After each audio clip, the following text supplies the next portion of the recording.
Good evening, everyone. This is the Infowars Nightly News. It is Friday, the 13th of July, 2012. And here's a quick look at what we have lined up for you this evening.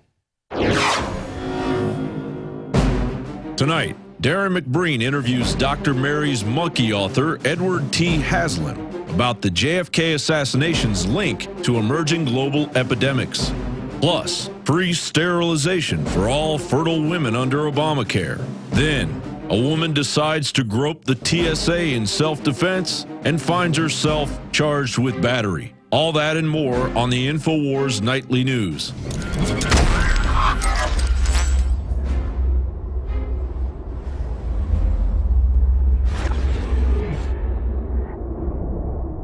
All that and more coming up during the next hour. But first, we begin with a false flag alert for a pretext of war with Syria, as nameless U.S. officials have told the Wall Street Journal that the Syrian government is taking chemical weapons out of storage for possible use against anti-regime rebels or civilians, possibly in an ethnic cleansing campaign. It also states that they are most worried about Syria's stockpiles of sarin gas.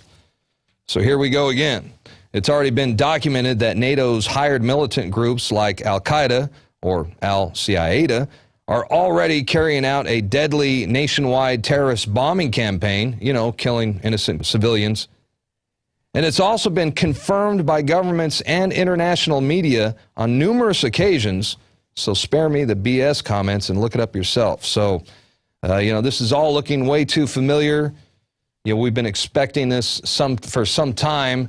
Syria has been on the hit list for some time, like enact, the Project for a New American Century. Syria has been on their hit list, and no doubt that the globalists would prefer that the Obama administration continue the Bush doctrine, and that's exactly what they're doing. So, with the help of NATO, which is now in control of Congress and the Senate, when it comes to policing the world. So, and in the Syrian government, they're not going to use chemical weapons. If that happens, it was a false flag attack carried out by NATO. All right, now up next, we have an update on the woman who took action against the TSA after being groped and felt up and molested by the evasive pat-down. You may recall she voiced her complaint to a TSA supervisor, and she proceeded to physically demonstrate how she was groped. The incident captured there on security cam. She basically started doing to the TSA what they had done to her. That only sounds fair. I mean, give them a taste of their own medicine. And her actions were mild in comparison to, what the TSA agents routinely inflict on the traveling public, grope downs that include physically grabbing your genitals, grabbing, touching kids. We've all seen it. We've heard the stories. But and how did the TSA respond to someone touching them? Well, they claim that Carol Price carried out an act of violence. That's right, only in America. I mean, remember, she got groped first. They physically put their hand down her bra. They put their hands up and down her breast. They went up and down her legs. They touched her junk. And, but we're supposed to accept that. Meanwhile, Carol Price has been found guilty of battery for conducting what thousands of Americans are subjected to every single day, a TSA-style pat-down. The jury, probably anxious to get back home and, watch American Idol, they only took 20 minutes to deliver a verdict. So Price is now on probation for the next 6 months. She was issued a $500 fine. So I guess the TSA has some kind of divine power that makes them immune to carrying out sexual assaults against the public. I don't know what else to say. All right. Hey, yesterday, one of our top stories on Infowars.com was the coverage of a viral video that's on YouTube right now.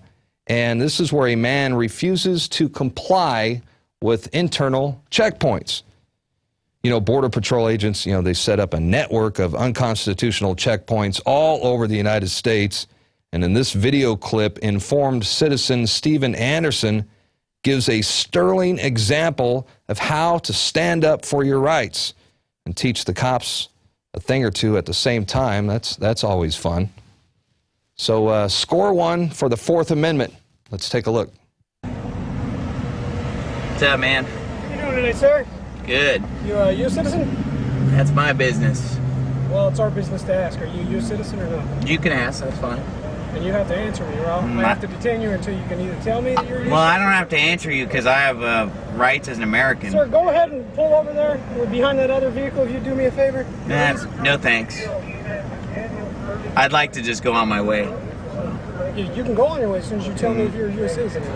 Well, you know, I didn't know that I have to go around proving that I'm a citizen. Do I need to, like, show my papers like the Nazis, or... Immigration. I'm not... Am I immigrating somewhere, or... Negative, but we're supposed to check on... Is this Mexico, or... The United States. Huh? Just answer the question yes or no. Well, let me ask you this. You know, is this Nazi Germany now? I have to show my papers? Hold on a second.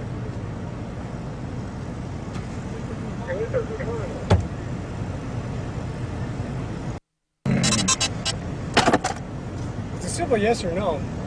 You can either answer it or we can detain you here until we figure out whether you're a U.S. citizen. Well, you know what's more simple is the fact that my freedom is a little more important than you seem to think. And that, you know, setting up checkpoints where people have to prove that they're a citizen is not something that America is supposed to be about. So I'm not sure if you understand that. Huh? You know. He doesn't want to tell me his citizenship. Well, I'm just driving down the road here and I've been stopped for some reason, and I'm, you know, supposed to, no thank you. I want you to pull up secondary, sir. No thanks. I want to go free on my way. Okay. I'm, you know, here I am just going about my own business, and, you know, I don't need to stop at a checkpoint where I have to prove who I am, because this is America. You know, correct me if I'm wrong, did I stumble into Mexico, or is it still the United States? Well, it's the United States. Okay, well then therefore I should have the freedom to travel unmolested, because I'm in America here. So, Go ahead, go. go ahead and go where? Keep going on the road. Okay, see you later. You know, if more people would just follow that example by simply standing up for their rights and refusing to obey unconstitutional demands, freedom might still be salvaged in this country. And we are joined now by the star of the video. Pastor Steven Anderson joins us from my hometown, Phoenix, Arizona. Steven Anderson, it's good to have you on the show today. Yeah, it's good to be here. Thanks for having me. So tell us a little bit more about what happened that day. You know, those officers, they looked a little bit shocked and surprised when you refused their orders. What went down? Well, I was on my way to work in California, and I ended up going through 3 checkpoints within about 90 minutes. The first checkpoint was the agricultural inspection, which I didn't get that on video, unfortunately, but they wanted to search the trunk of my car. I told them I wasn't a commercial vehicle, I wasn't hauling any produce, but they tried to insist on searching my car. Finally, they let me go after a few minutes, and then I showed up at the second checkpoint where the video starts. And they asked me if I was a citizen. And, you know, I've been going through these checkpoints for years. I never answer any of their questions because, frankly, I don't feel like I should have to. I'm just traveling around doing my own business. I shouldn't have to be stopped and interrogated at these things. And then the third checkpoint I went to, they just instantly, they didn't even ask me if I was a citizen. They just instantly said, go to secondary so that your car can be inspected. And they were just planning on searching my vehicle. So I think the reason why they look so shocked that I'm telling them no is that thousands of people are going through these things every day, and I think very few people are telling them no. I think everybody just goes along with it. Maybe they're afraid to stand up to them, or maybe they just don't understand how serious this is. They might think it's just a really minor inconvenience, but the scary part is where this is going. You know, it might seem small now, a small inconvenience, but these checkpoints are the infrastructure being set up for even more invasive checkpoints that are going to be used in the future. They're just getting us used to it, getting us acclimated to it. Well, it's getting ridiculous. And, you know, even the border patrols in California, for example, where you were stopped, they are set up miles and miles away from the actual border. You know, even in San Bernardino County, I've even heard reports where actual military are on the street to assist in DUI checkpoints. And here in Texas, you know, even Alex Jones, we've got a video where Alex was stopped 100 miles from the border of Mexico where he was stopped, and the Border Patrol, they wanted to board the vehicle, and he kind of had the same reaction that you had, and that video is available on the internet. And now we've even got, you know, the TSA has even announced that they're going to expand their Viper program. It's going to include train stations, bus terminals, and even roadside checkpoints of commercial vehicles. So this is obviously spreading out of control, don't you think? Absolutely. And it's like you said, it's all part of a larger system that includes the TSA. It includes DUI checkpoints, narcotics checkpoints, Border Patrol checkpoints. It doesn't matter what the excuse is.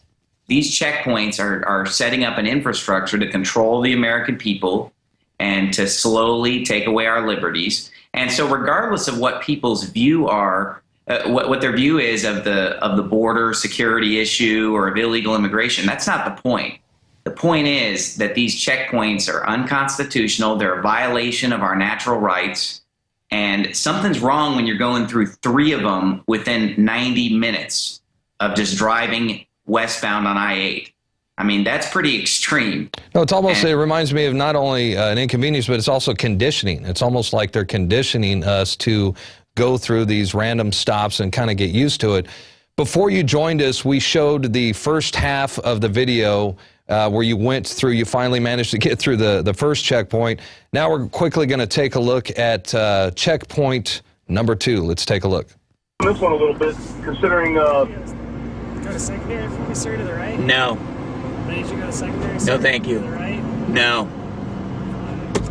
You know, I don't know why you've held me up in this traffic jam for the last 20 minutes. This is the 3rd checkpoint I've been through in the last couple hours. No, thank you. I'd like to go free on my way, please. Hey, get a soup! What's up, man? What's up? All right. Can we have you pull in secondary, please? No, thank you. I'd like to go free on my way. And why are you free? Why don't you want to go secondary? Maybe it's because I've just sat in traffic for the last 20 minutes and I'm already running late and I don't have time to stop at your Nazi checkpoint and show my papers today. You know, I thought this is America. I thought I had some freedom to travel unmolested, and I'm just trying to go about my business here. You know, I don't have time to play games with you guys. You know, I don't know what you think you're doing here. All right, stopping me for no reason. Heather, can you run this car really quick? You know, you stopped me for no reason. I've waited in traffic for the last 20, 30 minutes that you guys created this traffic jam. I got places to go. I have to go make an honest living. All right, hold on. You know, and you guys want to screw around with me. All right, man. All right.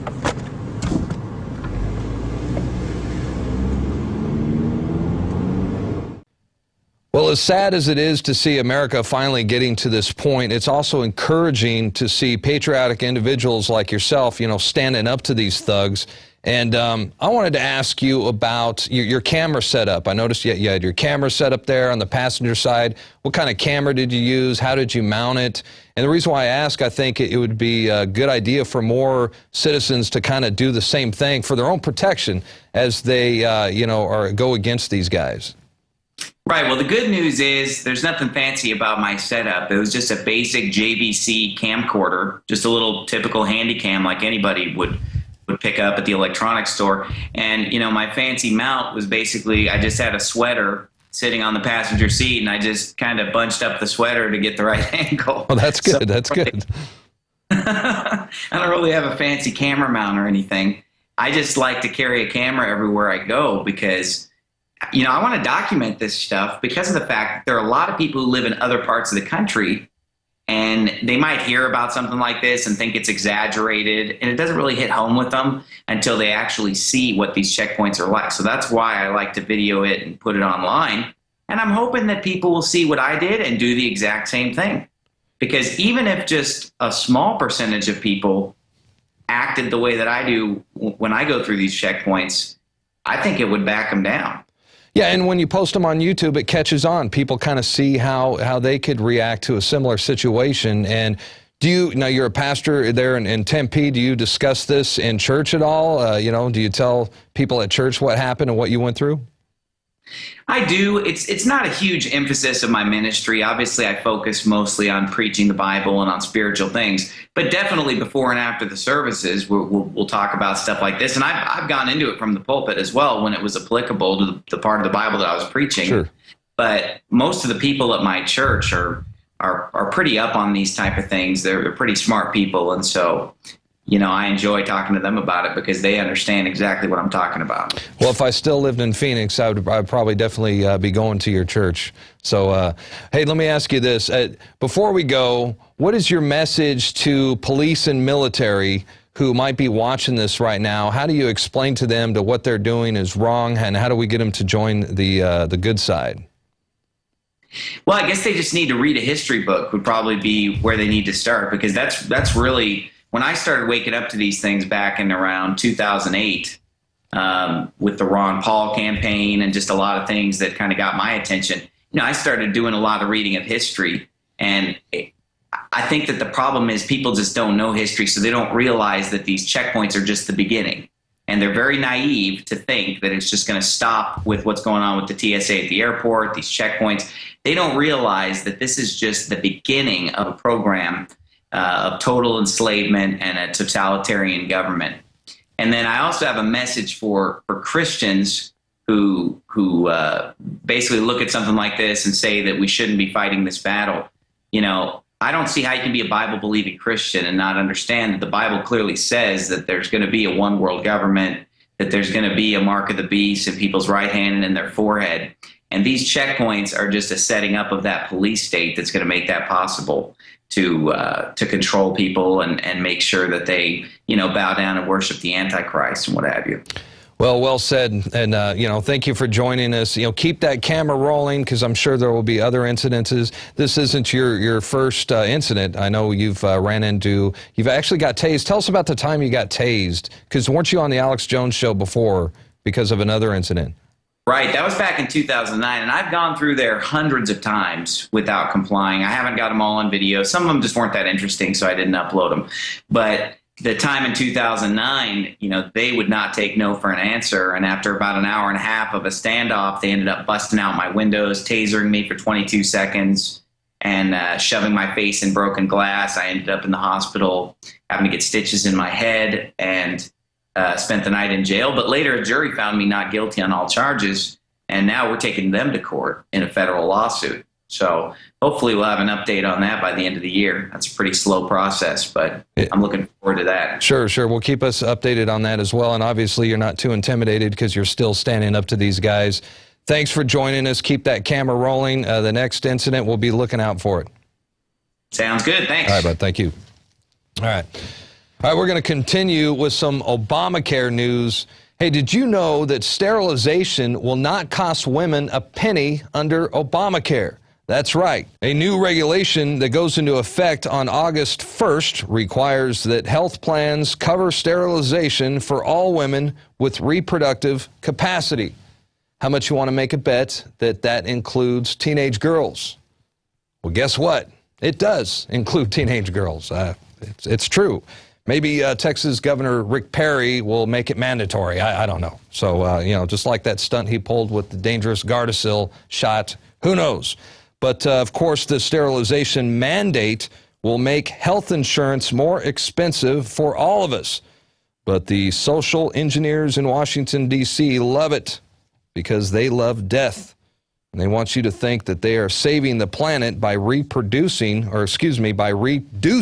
human population. So, you know, welcome to Agenda 21, making the world a more sustainable place in the 21st century. Now, up next, I've been looking forward to this one because we have a new video from Luke Rudkowski from We Are Change as he confronts Newt Gingrich again about his attendance at the Bohemian Grove. And this time, Luke brought proof of Newt's attendance. Let's check it out.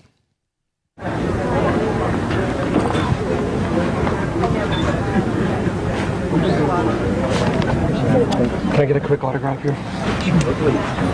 What's this picture of? Actually, don't remember. See you at the Bohemian Grove. Okay. You told me that I'm delusional. You know, it's nice to know that there's some people who have fantasy lives that have nothing to touch with. Nice to have had you here. Bye-bye. So you were there. Can we talk to you about it, sir? Any questions at all? Comment on Obama's move on immigration? Any questions, any answers on the Bohemian Grove? You never want to talk to me about it. I'm not going to stop asking the question. Who do you think that might be a good person to consider for VP? When are you going to open up on the Bohemian Grove? Bye-bye. You might as well just answer the question. It's going to be a lot easier. People are just going to, it's going to be on YouTube. People are just going to speculate that there's something wrong unless you tell us there's nothing wrong. Come on. Bye-bye. There's a Stepford I'm just wife. trying to be transparent and open. That's all I'm trying to do, and you're kind of making yourself look kind of guilty. Is that there's an elephant in the room behind him? What the heck?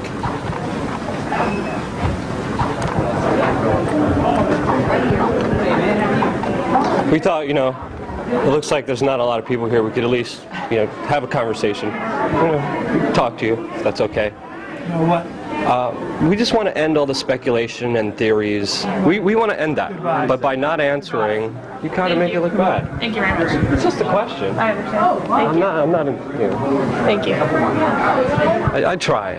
Like, we don't know what's happening at the Bohemian Grove. There's all these theories out there. The only way to get the truth is to go to somebody and to ask them the question. But when they don't answer the question, it's kind of sad.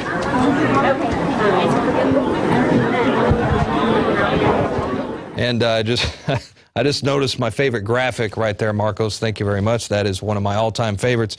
You know, I was watching that, and I was wondering if Newt ever told his Stepford wife, you know, tales, adventures of the Bohemian Grove. I wonder if she found out or she knows about, you know, because she obviously can't go. It's males only because they like to walk around naked in the woods together and then dress up in black robes and worship the Moloch god. So how creepy is that? Once again, proving that truth is definitely stranger than fiction. And oh, that's the graphic. Okay, I was doing some Bohemian Grove research today, and I found this on a website called truthertoys.com. Now, is that cool or what? That is a Bohemian Grove set. And I got to have one of those. They even have an Alex Jones bobblehead. Could you show one of those? And, okay, this is satire. I've just been told that this is satire. That's too bad because, well, if it was real, we'd all have these by now. So, and, well, how that is cool. Hey, while we're on the subject of Bohemian Grove, you know that George Bush Sr. and George W., they were regular attendees. And so they like to dress up in the robes and worship Moloch as well. But not everybody who attended Bohemian Grove liked it. And that brings us to our quote of the day. And this one from Tricky Dick. As he says, Bohemian Grove that I attend from time to time is the most faggy GD'd thing you could ever imagine. And that was an elegant quote by Richard Nixon. Apologized for the foul language in that one, but he actually said that, and you can actually, somewhere you can find the audio recording. I've heard it before. It actually goes on after that, talking about not wanting to shake hands with people from San Francisco, and it's whacked, man. You got to check it out. Hey, we're going to take a quick break, but when we come back, we're going to, well, Aaron Dykes has a special report, so when we go to break, we're going to throw to this, and this is about a UN gun control. Aaron Dykes, I just found out about this just now. After that, we go to break, and then when we come back, we're going to have Ed Haslam in studio, and he is the author of Dr. Mary's Monkey, right here. And it's about the unsolved murder of a doctor, a secret laboratory in New Orleans, and cancer-causing monkey viruses that are linked to Lee Harvey Oswald, the JFK assassination, and emerging global epidemics. Ed Haslam when we come back, but first, a special report from Aaron Dykes.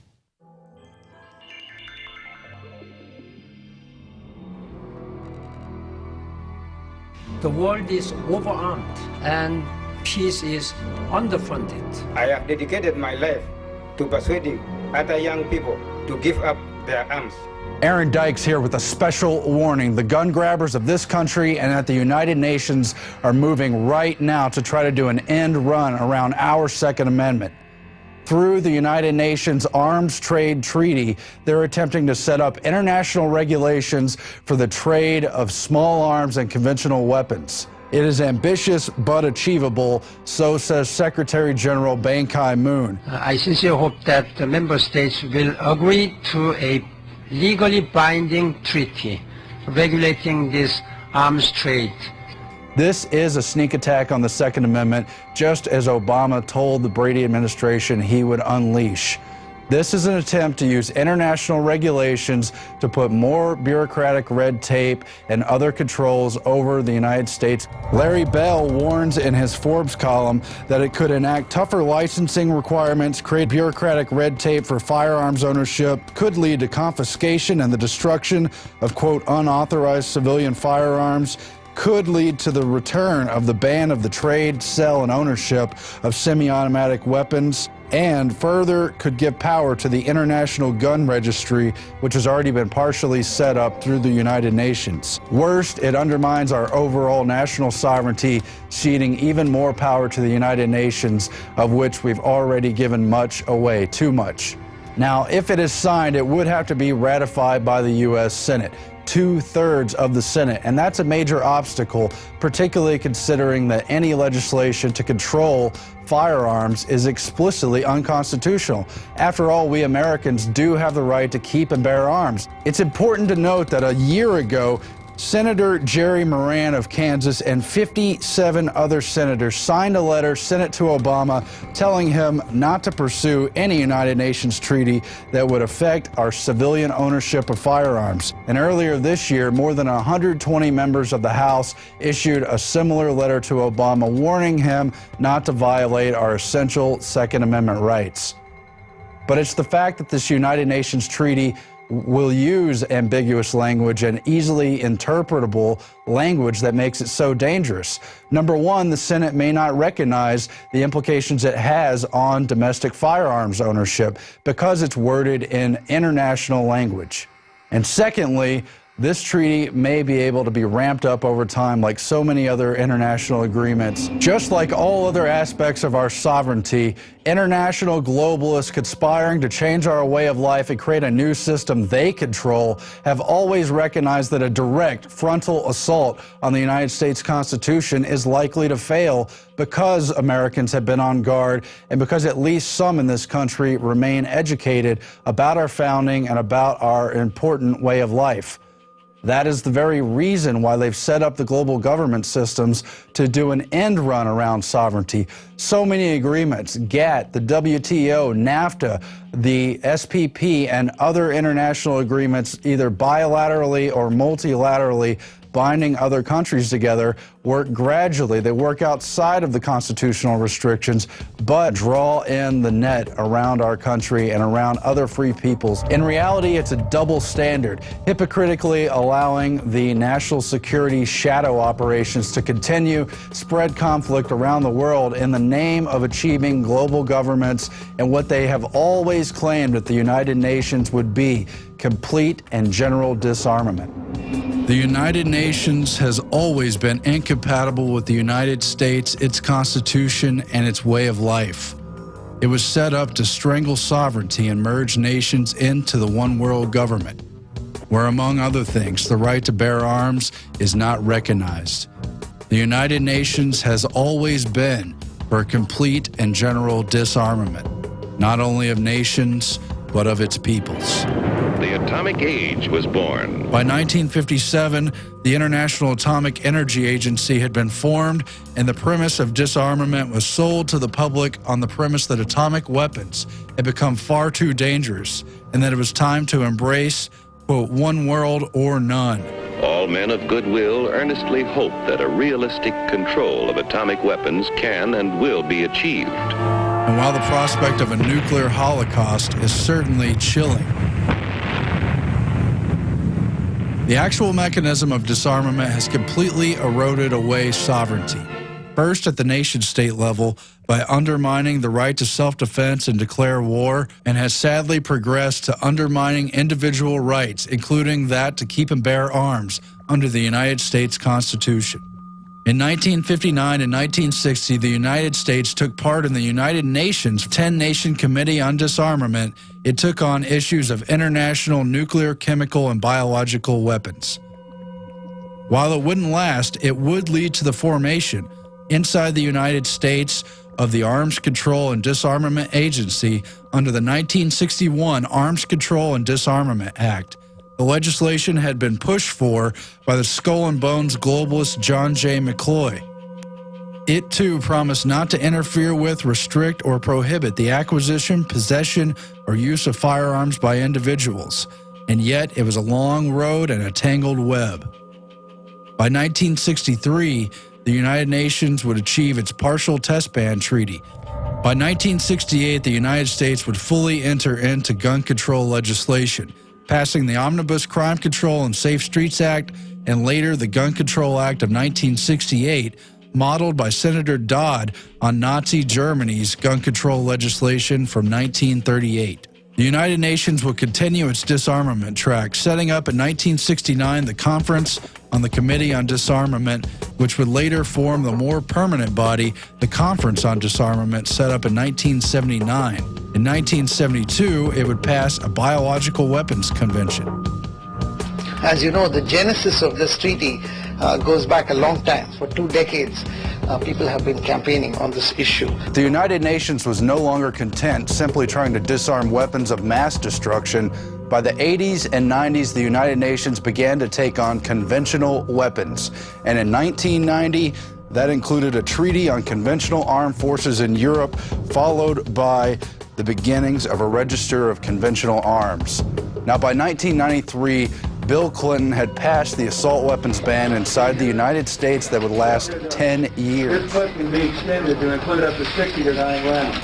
The next year, in 1995, Bill Clinton turned towards international gun control. Clinton would speak at the 50th anniversary of the United Nations, using the platform to beat the drums to go after conventional and small arms as well, telling them they should turn their swords into plowshares and hope for world peace.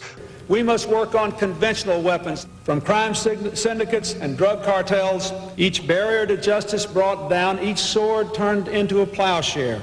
That same year, Clinton would urge the United Nations to begin a study on small arms on December 1995. That report would be published 2 years later and would discuss openly in the header the complete and general disarmament of small arms weaponry.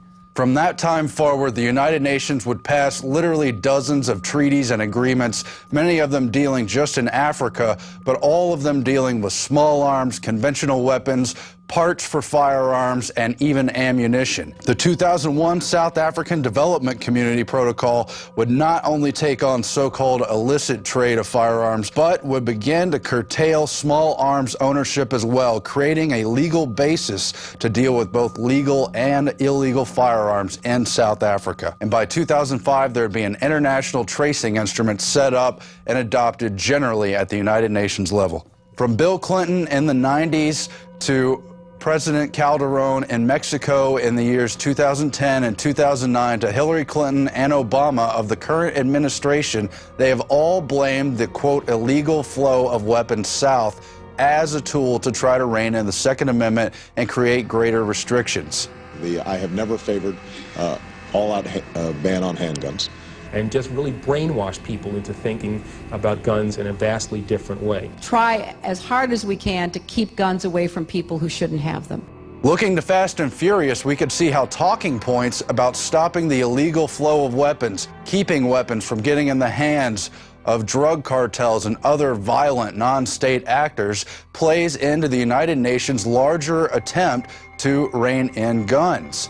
Now, the United Nations knows they cannot directly target the United States' domestic ownership of firearms because of the Second Amendment. And so the Fast and Furious documents have shown how the Obama administration, Eric Holder as Attorney General, and other people inside the ATF and related organizations all deliberately put guns into the hands of drug cartels in order to demonize the Second Amendment and put more bureaucratic red tape around arms dealers in the Southwest. And redeploying 100 personnel to the southwest border in the next 45 days to fortify its Project Gunrunner, which is aimed at disrupting arms trafficking between the United States and Mexico, working with the Mexicans specifically to facilitate gun tracing activity which targets the illegal weapons and their sources in the United States. We saw that directly with the new policy at the ATF telling the 4 southwestern border states, Texas, New Mexico, Arizona, and California, that they would now have to do extra paperwork and report directly to the FBI whenever someone bought more than 2 semi-automatic weapons. Now, here at the present 2012 United Nations Arms Trade Treaty, we further see the Mexican delegation telling the other representatives of the world that the Second Amendment is no excuse for not having, quote, product controls on products traded across borders. That's using international bureaucratic legal lawyer speak to try to attack the Second Amendment covertly. The erosion of our Second Amendment is not going to happen overnight, but it is going to happen incrementally through different agreements over the decades, gradually drawing in the net.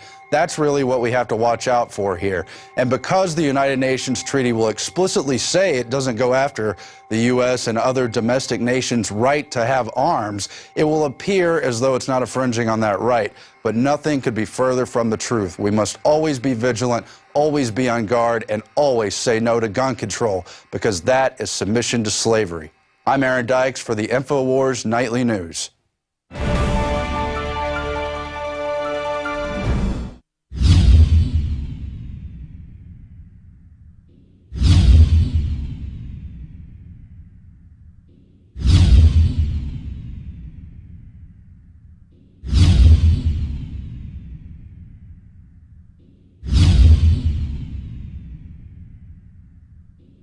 Have you been to InfoWarsShop.com lately? Express your inner patriot with these brand new InfoWars t-shirts. Say it loud with the InfoWars Bullhorn shirt, or educate the sheeple with the Bill of Rights shirt. Grope the public's mind with the TSA shirt.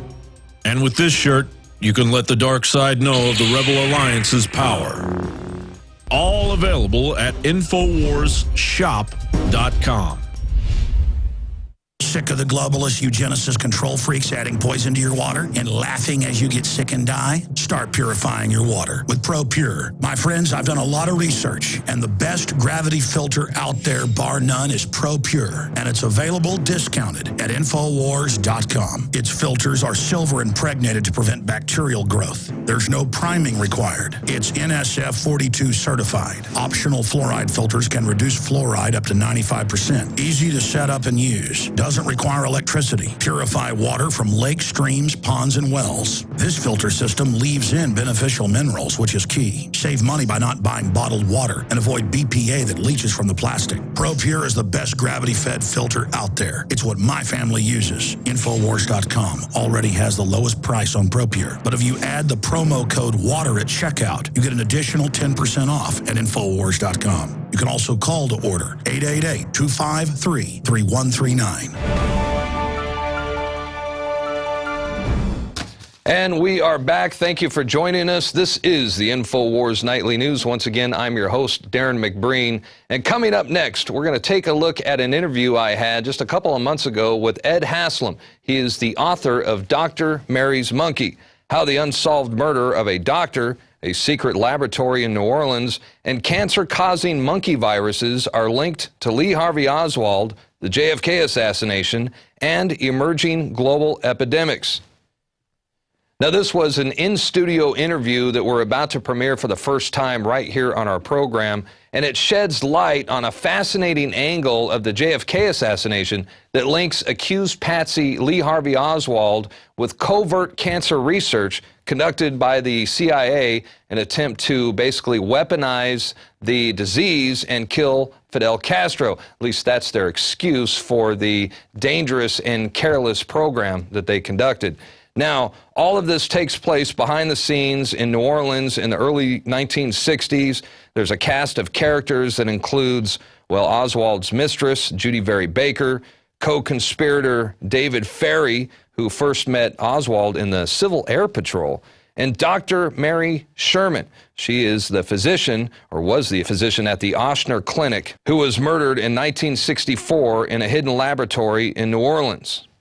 And I also want to mention an important reference video that coincides with the interview that you're about to see. Alex Jones originally interviewed Ed Haslam on the radio show, and much of what is not covered in this segment, well, it can be seen on the Alex Jones radio show interview. Just search for the title, Weaponized Cancer Viruses Exposed, and I guess you can call it part one of a two-part interview with the author.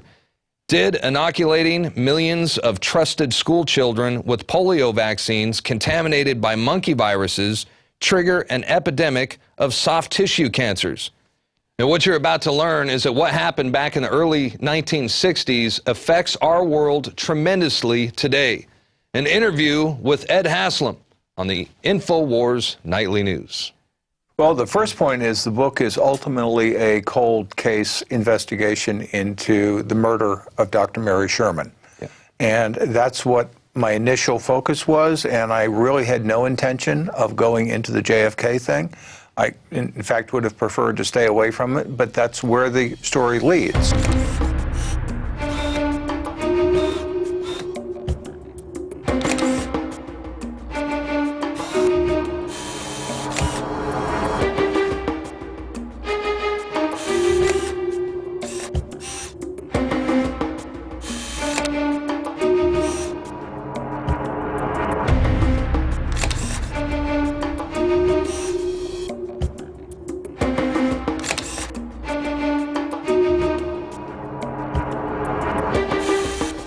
I went to the library and I got the homicide report, the precinct report, the autopsy report, and all of the newspaper articles for the next 2 weeks involving it. Okay, so that is the core set of documents that I present in this book, and when we analyze those documents, you'll see what's wrong with the picture of Mary Sherman's murder.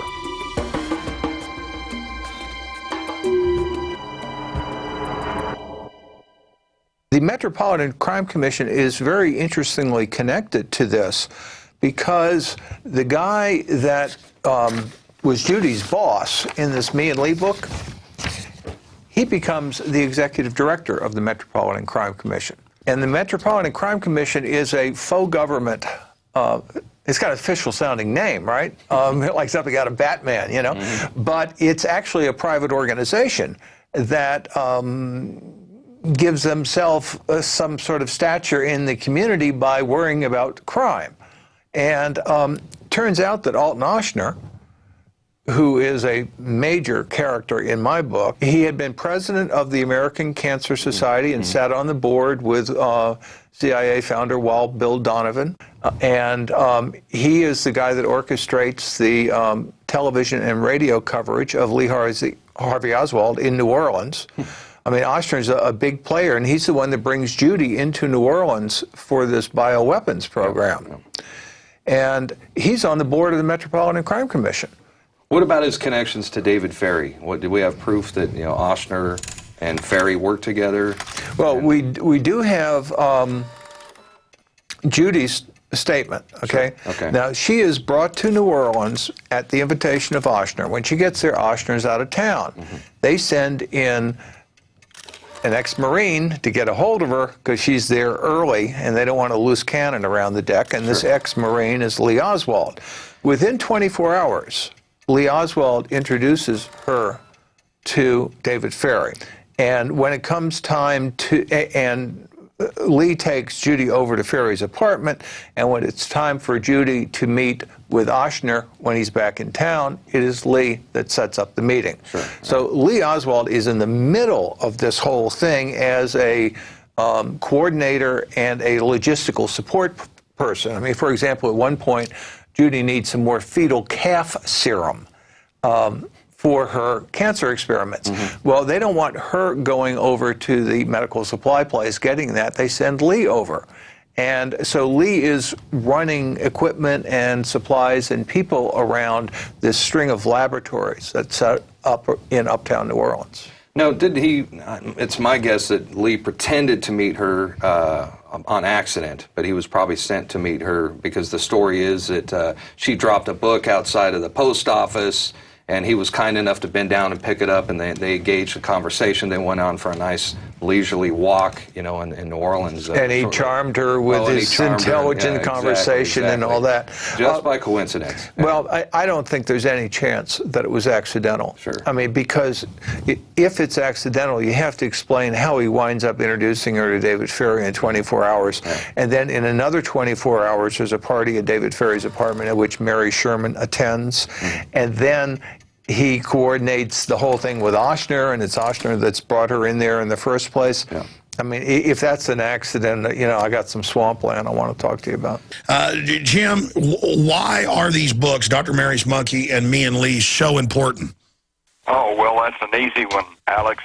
Number one, once you understand about the adulteration of the polio vaccine back in the 50s, then you'll begin to understand why there's been such an upsurge in the cancer rate. So this is a story that affects millions of people. I mean, this actually impacts the public. All right, not some celebrity news that who cares except the people involved.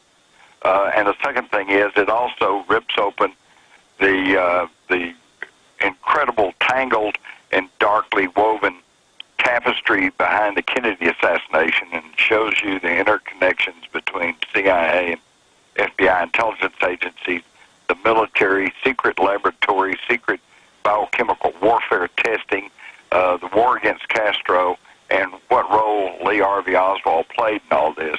He was not just some lone schnook off the street. And if you'll read Ed's two books, Dr. Mary's Monkey and Me and Lee, you will find out not only what Lee Harvey Oswald was actually up to when he was in New Orleans in the summer of 1963, but how he connects into this matrix of powerful and violent groups that were behind the Kennedy assassination. The first thing to realize is where New Orleans is. I mean, New Orleans is at the mouth of the Mississippi River, and trade is the major business.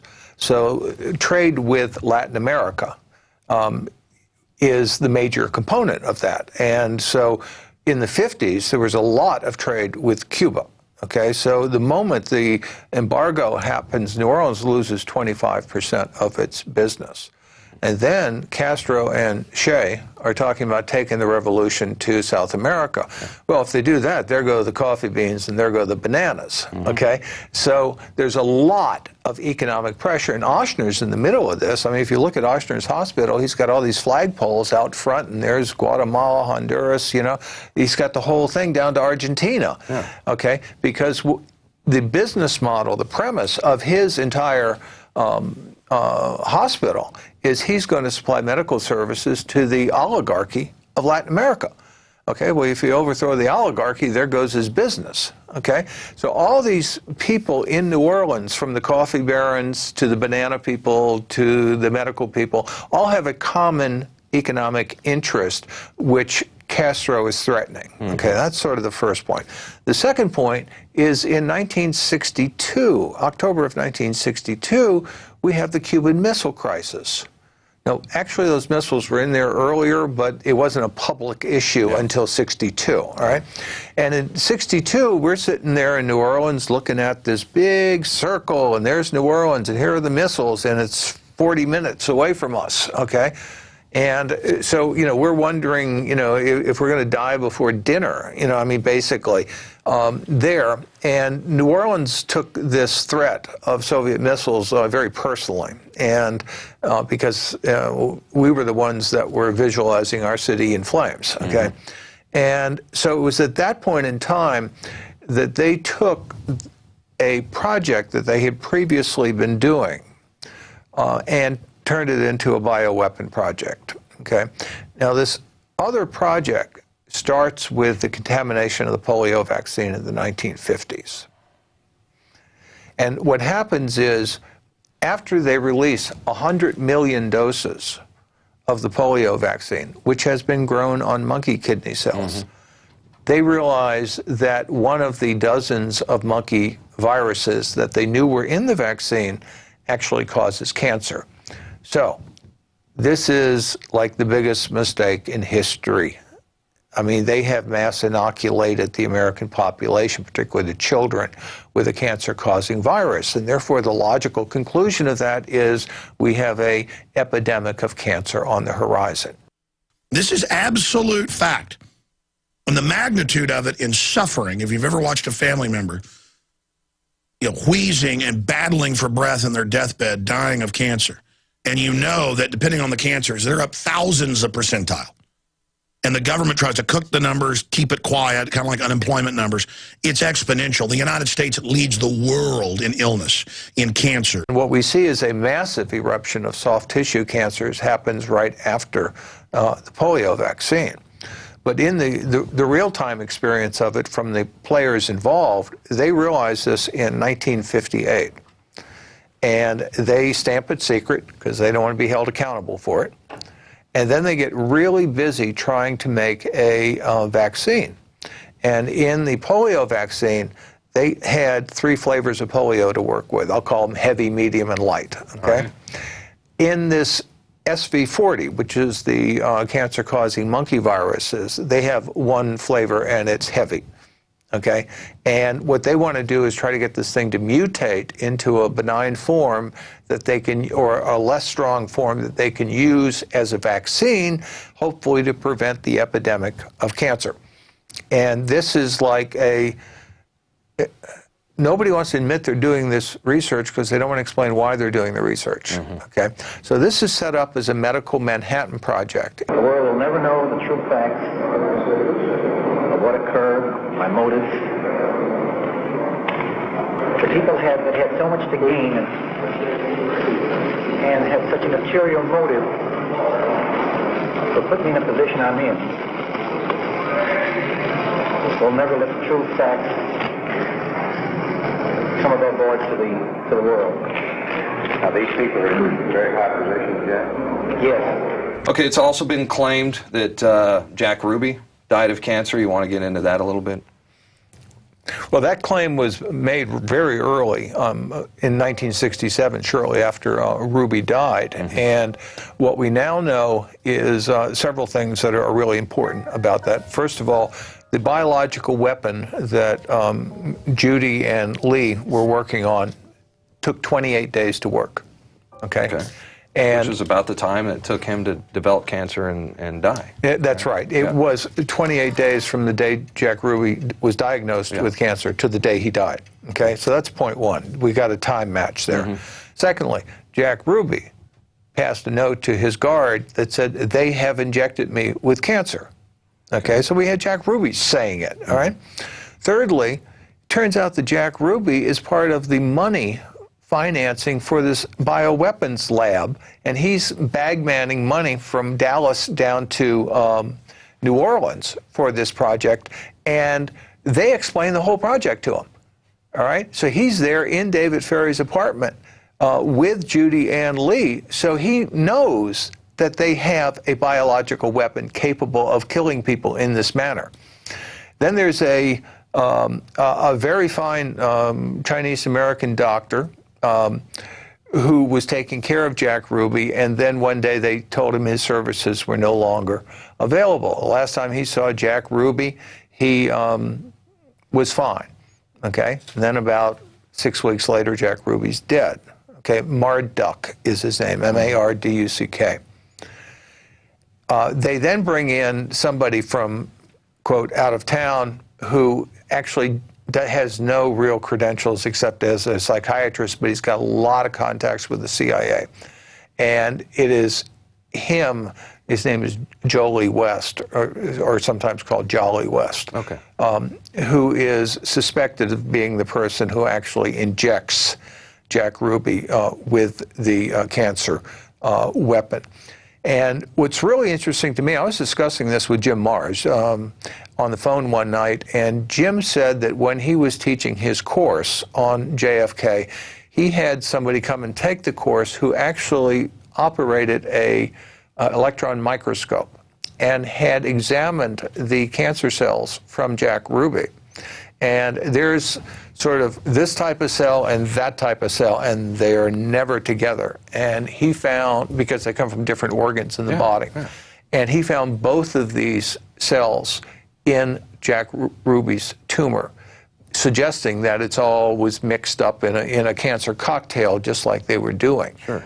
And part of that is the lung cancer cells were found in his liver or whatever it was, you know. And so there is, from a real scientific forensic point of view, there is evidence that says Ruby was probably killed with cancer. And of course, the timing of it was perfect because he couldn't talk. Sure. So that says one of the uses of the biological weapon is to dispose of witnesses while they're awaiting trial in jail.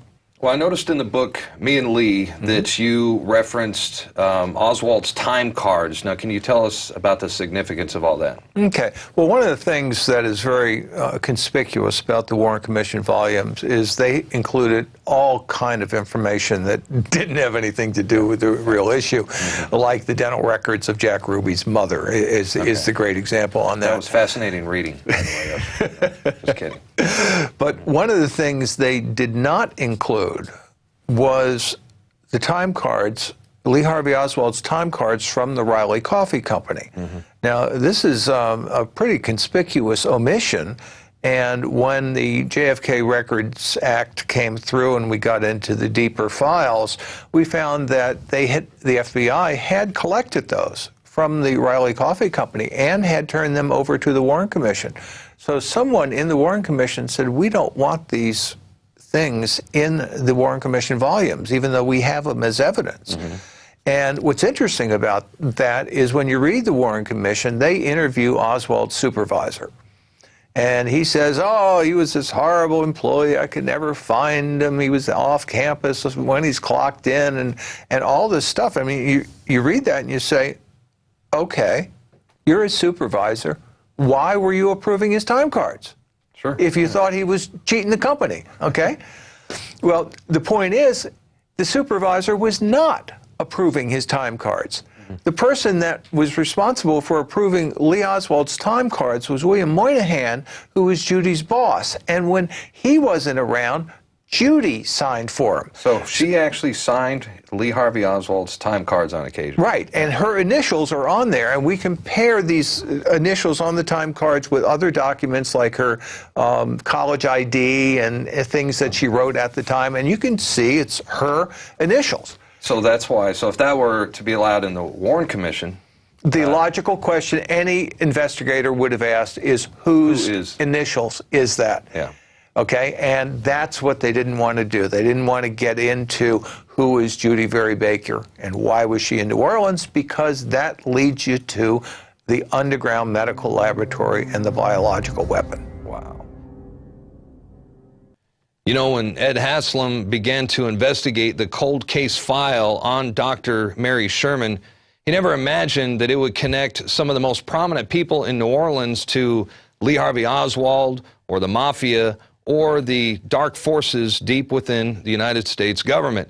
But that's exactly where this investigation leads, and then some. After all, this book is not just about the murder of John F. Kennedy. The story ultimately leads to something that affects all of us, and that is the cancer epidemic.